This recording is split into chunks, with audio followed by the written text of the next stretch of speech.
أعوذ بالله من الشيطان الرجيم بسم الله الرحمن الرحيم لتبلغن في أموالكم وأنفسكم ولتسمعن من الذين أوتوا الكتاب صدق الله العظيم. وقال النبي صلى الله عليه وسلم إن الله تبارك وتعالى إذا أراد بعبد خير ابتلاه فمن رضي فله الرضا ومن سخط فله السخط أو كما قال النبي صلى الله عليه وسلم. محترم دینی اور ایمانی بھائیو، اللہ تعالیٰ نے اس زمین و آسمان کو پیدا کرنے سے پہلے اس میں آنے والے کا انتظام کیا ہے. اللہ تعالیٰ نے آدم علیہ السلام کو دنیا کے اندر اتارنے سے پہلے اس دنیا کو بنایا ہے، سجایا ہے، اس کے بعد آپ کو اتارا ہے. جیسے ہم دنیا کے اندر کسی شخص کا استقبال کرتے ہیں تو اس کے آنے سے پہلے اس کی تیاریاں کرتے ہیں، اور جیسا آنے والا ہوتا ہے، جیسا شخص ہوتا ہے، اسی کے بقدر تیاری ہوتی ہے اور اسی کے بقدر استقبال کے سامان ہوتے ہیں. اگر اعلیٰ شخص ہے تو اعلیٰ قسم کی تیاری ہوتی ہے، اگر اس سے نیچے درجے کا آدمی ہے تو اسے اسی کے مطابق استقبال ہوتا ہے. اللہ تعالیٰ نے اپنے بعد اگر کسی کا مقام رکھا ہے تو انسان کا مقام ہے، اور دنیا میں جو کچھ ہے سب کچھ انسان کے لیے. اللہ تعالیٰ نے فرمایا لقد خلقنا الانسان فی احسن تقویم، کہ ہم نے انسان کو بہترین سانچے میں ڈالا. سب سے قیمتی، سب سے بہتر، سب سے عمدہ، سب سے اچھا کوئی ہے تو انسان ہے. اللہ فرماتا ہے انی جاعل فی الارض خلیفہ، میں زمین کے اندر خلیفہ بنانے والا ہوں، جانشین بنانے والا ہوں. جانشینی کس کو دی گئی؟ جناتوں کو نہیں دی گئی، فرشتوں کو نہیں دی گئی، انسان کو دی گئی.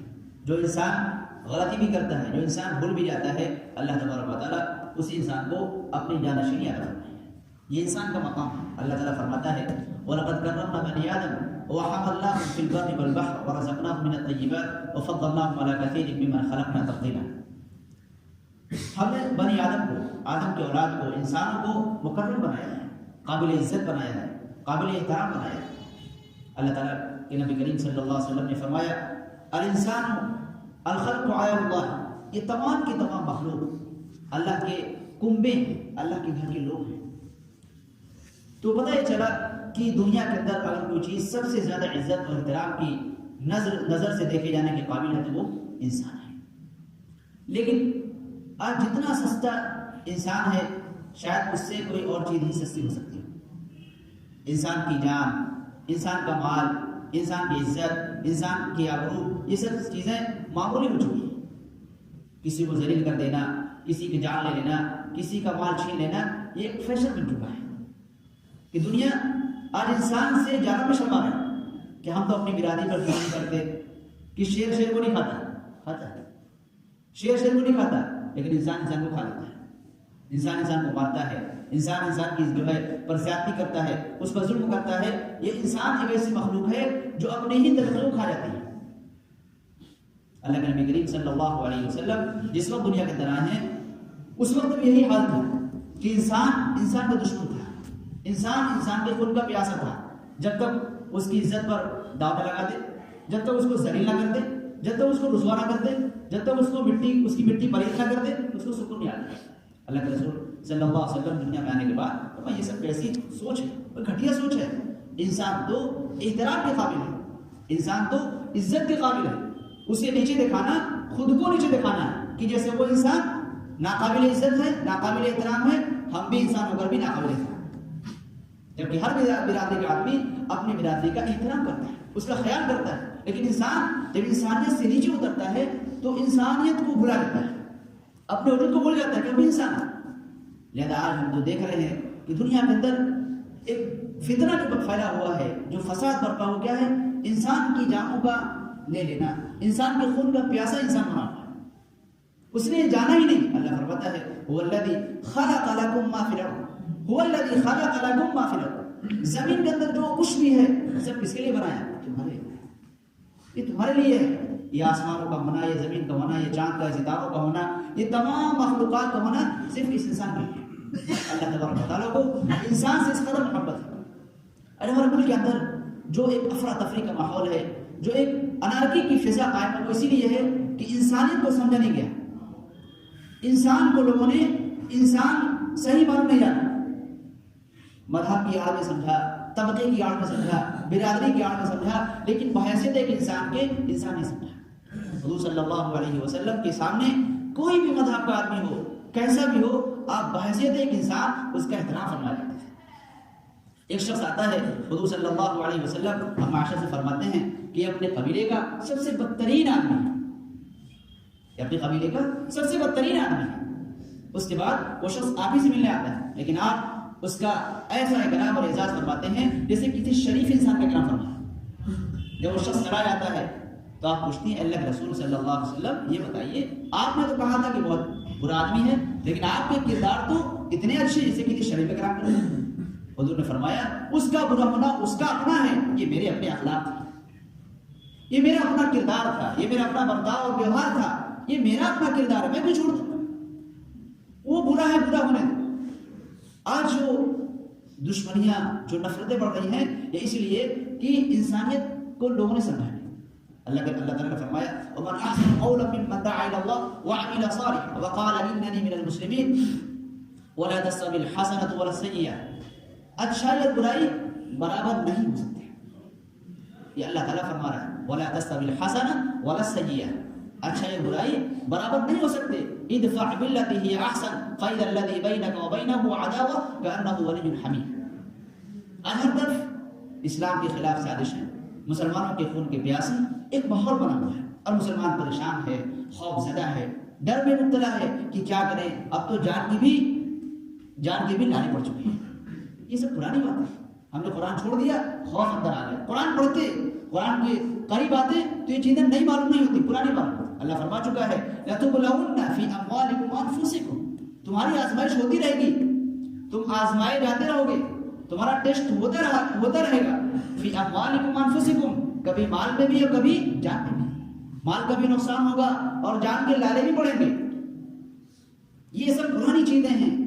اللہ فرماتا ہے دشمنیاں ہوں گی تو کیا کرو گے، برائی کا ماحول ہوگا تو کیا کرو گے، لوگ مخالف ہوں گے تو کیا کرو گے، کیا تم بھی مخالف ہو جاؤ گے، کیا تم بھی جانوروں جیسے ہو جاؤ گے، کیا تم بھی انسانیت چھوڑ دو گے، کیا تم بھی اسلامی تعلیمات سے دور ہو جاؤ گے؟ نہیں۔ وَلَا تَسْتَوِي الْحَسَنَةُ وَلَا السَّيِّئَةُ ادْفَعْ بِالَّتِي هِيَ أَحْسَنُ، اس کو دور کرنا ہے تو کیسے کرو گے؟ بِالَّتِي هِيَ أَحْسَنُ، سب سے بہترین طریقہ جو ہو سکتا ہے اس کو اختیار کرو۔ ہمارے کپڑے میں نجاست لگ جاتی ہے تو کس سے دھوتے ہیں؟ نجاست سے یا صابن سے؟ لوگ کہتے ہیں بھائی برا، یہ زمانہ شرافت کا نہیں ہے، یہ زمانہ نیکی کا نہیں ہے، یوں دبو کے دبتے چلے جاؤ، یہ گویا کہ اللہ کے قانون کا، گویا کہ اللہ کے نسخے کا انکار ہے۔ اللہ تعالیٰ نے فرما دیا ادفع باللتی ہی احسن، ادفع باللتی، دفاع کرو، دور کرو اس گندگی کو، اس ناپاکی کو، اس برائی کو دور کرو، باللتی ہی احسن، اچھی طریقے سے۔ نتیجہ کیا ہوگا، کیا ملے گا؟ فَإِذَا الَّذِي بَيْنَكَ وَبَيْنَهُ عَدَاوَةٌ كَأَنَّهُ وَلِيٌّ حَمِيمٌ، جس کے درمیان تمہارے درمیان دشمنی ہے، دونوں جگری دوست بن جاؤ گے، دونوں کیا ہو جاؤ گے؟ كَأَنَّهُ وَلِيٌّ حَمِيمٌ، گویا کہ ایسے جیسے جگری دوست ہیں۔ آج ہم خود ہی ان چیزوں میں ایک طرح سے ملوث ہیں، اپنی جماعت سے آگے بڑھ کر دوسری جماعت کی سے نفرت کرنا، دنیا رکھنا اور انارکی کا خیال رکھنا، یہ سب ہمارے اندر خود ہی موجود ہے، ہم دل کو تنگ کر چکے ہیں۔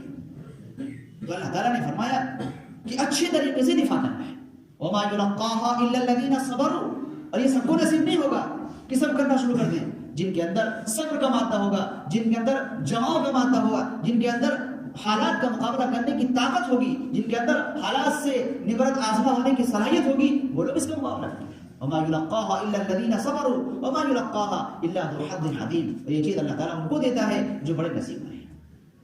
وَإِمَّا يَنزَغَ مِنَ الشَّيْطَانِ نَزْغٌ فَاسْتَعِذْ بِاللَّهِ، اگر آپ یہ سوچیں ہم برائی کو اچھائی سے کریں گے تو بڑا زمانہ لگے گا، تو ہمارا سب کھا جائے گا، فلاح ہو جائے گا، یہ خیالات شیطان لے آتا ہے، یہ وسوسے لے آتا ہے۔ اللہ فرماتا ہے فَاسْتَعِذْ بِاللَّهِ، اللہ کی پناہ میں آ جاؤ، اللہ کی پناہ میں آ کر ان خیالات کو دور کرو، انہ هو السمیع العلیم، اللہ تبارک و تعالیٰ سننے والا بھی ہے، جاننے والا بھی ہے۔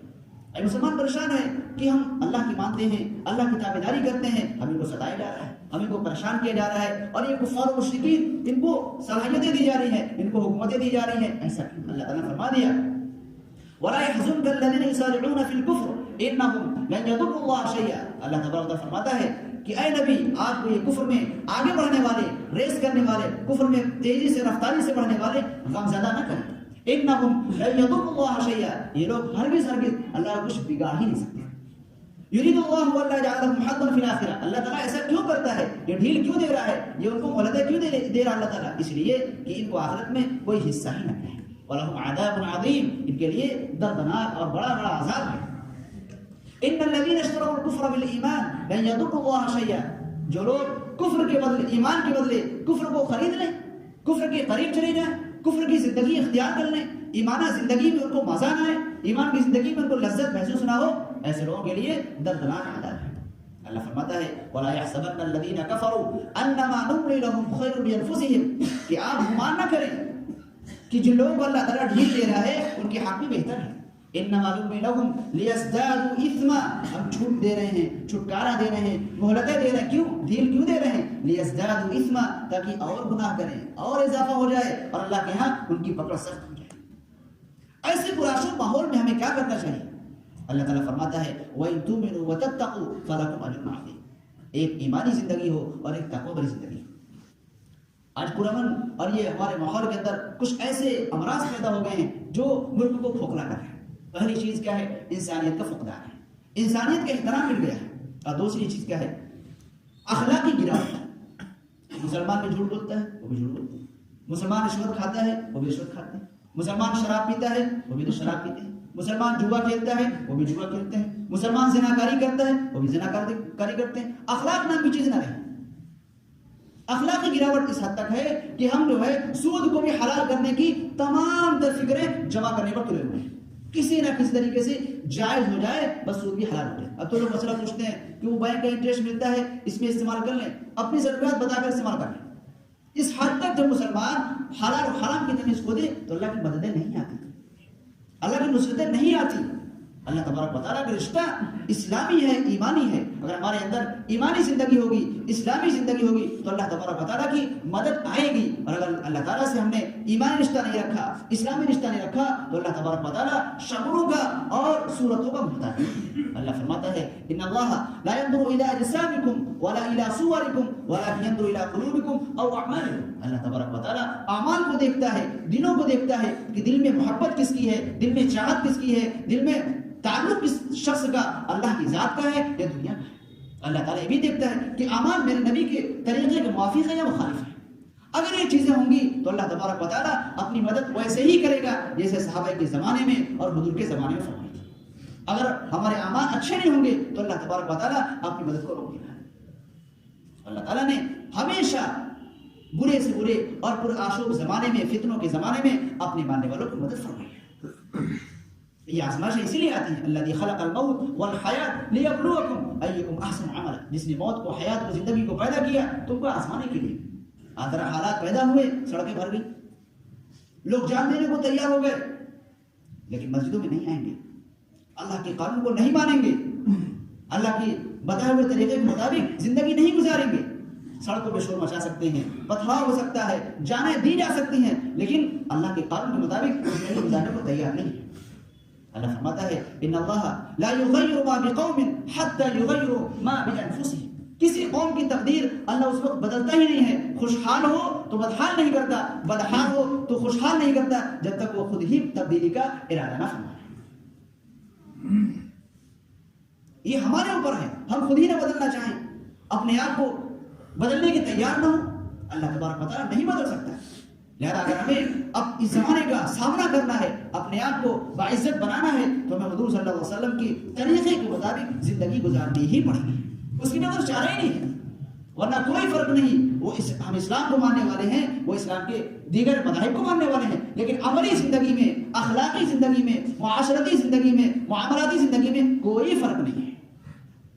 کوئی امتیاز ہی نہیں ہے کہ جس سے وہ مجبور ہو جائیں، جس سے وہ ہماری طرف آمادہ ہو جائیں. اگر وہ اسلام کو دیکھ کر اسلام قبول کرے تو ہو سکتا ہے، مسلمانوں کو دیکھ کر قبول نہیں کر سکتے. یہ ہمارا وہ اخلاقی اور یہ ہماری گراوٹ جو ہے یہ ہم کو اس راستے تک لے جائے. اس لیے ضرورت اس بات کی ہے کہ پہلی چیز ہم انسانیت کے سبق کو عام کریں، انسانوں کی قدر کریں، اس کا احترام کریں. اس حضور صلی اللہ علیہ وسلم نے فرمایا المسلم من سلم المسلمون من لسانه ويده، کہ مسلمان کون ہے جس کی زبان سے، جس کے ہاتھ سے مسلمان محفوظ رہے. اور صبح سے لے کر شام تک صرف فکر رہتی ہے کس کو کتنی تکلیف پہنچانی ہے، یہ خیال دن بھر رہتا ہے. کیسے نیچے کرتے ہیں، کیسے ذلیل کرتے ہیں، کیسے رسوا کرتے ہیں، کون سا جملہ بولتے ہیں، کون سا فقرہ کرتے ہیں، اس کی جو ہے عزت چلی جائے. یہ مسلمانوں کے اخلاق ہے، یہ مسلمانوں کا طریقہ ہے. یہ مسلمان اس لیے پیدا کیا گیا، اللہ نے دل اس لیے دیا کہ اس میں گندگی رکھے، اس لیے دیا ہے کہ اللہ کی محبت آ جائے، اللہ کا ذکر آ جائے، اللہ کی یاد. اس لیے اللہ نے دیا، یہ نہیں کہ دلوں کے اندر نفرت لے کر گھومتا پھر. تو مسلمان کی پہچان یہ بتائی کہ جس کی زبان سے، جس کے ہاتھ سے مسلمان کیا پوری انسانیت محفوظ رہے. سب سے بہترین شخص نے فرمایا کہ سب سے بہترین شخص وہ ہے جس کے خطرے سے، جس کے شر سے لوگ محفوظ و معمون رہیں اور اس سے بھلائی کی ہی امید کی جائے. اور بدترین شخص وہ ہے جس سے ہر وقت لوگ خطرے میں رہیں. آج لوگ کیا کہتے ہیں، بڑا بھوکالی آدمی ہے، کوئی قریب نہیں جا سکتا، کیا جمایا ہے، یہ اس کو اچھا کہتے ہیں. حضور نے کیا فرمایا کہ جس کے شر سے لوگ ڈریں، دور رہیں، خطرہ محسوس کرے، وہ سب سے بدترین شخص ہے. آج ہمارا معاشرہ اس کو سب سے بہترین شخص ہے. اور جو سب سے شریف ہو، نیک ہو، جس کی زندگی سے، جس کے علوم سے کسی کو خطرہ نہ ہو، بیوقوف ہے سیدھے ساتھی، کوئی مطلب ہی نہیں. ہم نے معاشرے کا رخ بدل دیا، معاشرے کا چہرہ بدل دیا، لہذا اچھے انسان پیدا ہونا بند ہو گئے. ہر ایک کو شرافت پسند آتی ہے، ہر ایک کو اچھائی پسند آتی ہے، لیکن شرافت کو اختیار کرنے کے لیے کوئی تیار نہیں ہے. نیکی سب کو اچھی لگتی ہے، اخلاق سب کو اچھے لگتے ہیں، لیکن اچھے اخلاق اختیار کرنے کو کوئی تیار نہیں. فرشتے آئیں گے نہیں، اسی انسانوں کو بننا پڑے گا، ان انسانوں کو اپنے آپ کو تبدیل کرنا پڑے گا، اپنے اندر تبدیلی لانی پڑے گی، تب جا کر اللہ تعالیٰ اپنے فیصلے میں تبدیلی فرمائے گا. اس لیے میرے بھائیو، یہ جو قوانین اللہ نے دیے ہیں، جو زندگی حضور کے ذریعے سے دیا ہے، اگر اس کو اختیار کیا جائے گا کہ جو کانے بادل ہمارے سامنے ہیں، انشاءاللہ ثم انشاءاللہ یہ چھٹ جائیں گے اور یہ ہمارے پرائے اپنے ہو جائیں گے. اللہ فرماتا ہے کأنہ ولی حمیم، یہ ایسے ہوں گے جیسے جگری دوست ہے. اور یہ کسی نبی کا قول نہیں، کسی ولی کا قول نہیں، کسی عالم مفتی کا قول نہیں، یہ اس خالق کا قول ہے جس نے آسمان و زمین کو پیدا فرمایا ہے. اور اس کا قول جھوٹا نہیں ہو سکتا، وہ سچ ہو کر رہے گا. اگر پورا نہیں ہوتا، اس کا مطلب یہ ہے کہ عمل میں کوتاہی ہے اور کمی ہے، اس کو دور کرنے کی ضرورت ہے. اللہ تبارک و تعالی ہمیں آپ کو عمل کرنے کی توفیق عطا فرمائے.